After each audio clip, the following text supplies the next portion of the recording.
ನಾನು ಕೋದ್ English tutorial ಕೇರಳನಲ್ಲಿ SSLC ವಿದ್ಯಾರ್ಥಿನಿಯಾಗಿ ತರಬೇತಿ ಪಡೆಯುತ್ತಿದ್ದೇನೆ. ನಾನೀಗ ಲೋಹ ಮತ್ತು ಅಲೋಹಗಳ ಬಗ್ಗೆ ಅಧ್ಯಯನವನ್ನು ಮಾಡುತ್ತೇನೆ. ಲೋಹಗಳು ಯಾವ ವಸ್ತು ತನ್ನ ಮೂಲಕ ವಿದ್ಯುತ್ತನ್ನು ಹರಿಯಲು ಬಿಡುತ್ತವೆಯೋ ಅಂತಹ ವಸ್ತುಗಳನ್ನು ಲೋಹಗಳು ಎನ್ನುವರು. ಉದಾಹರಣೆಗೆ ಚಿನ್ನ, ಬೆಳ್ಳಿ, ಮ್ಯಾಗ್ನೀಸಿಯಂ, ಅಲ್ಯೂಮಿನಿಯಂ ಇಂಥ ವಸ್ತುಗಳು ತನ್ನ ಮೂಲಕ ವಿದ್ಯುತ್ತನ್ನು ಹರಿಯಲು ಬಿಡುತ್ತವೆ. ಇವುಗಳನ್ನು ಲೋಹಗಳು ಎನ್ನುವರು.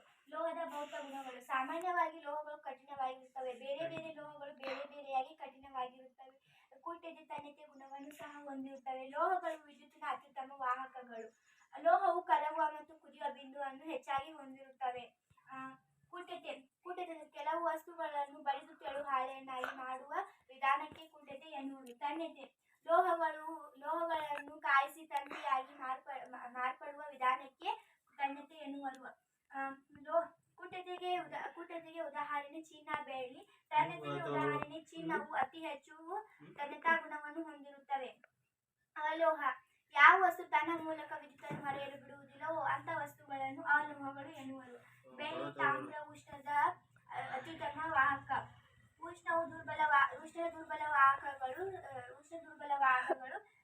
ಸೀಸ್ ಮತ್ತು ಪಾದರಸ.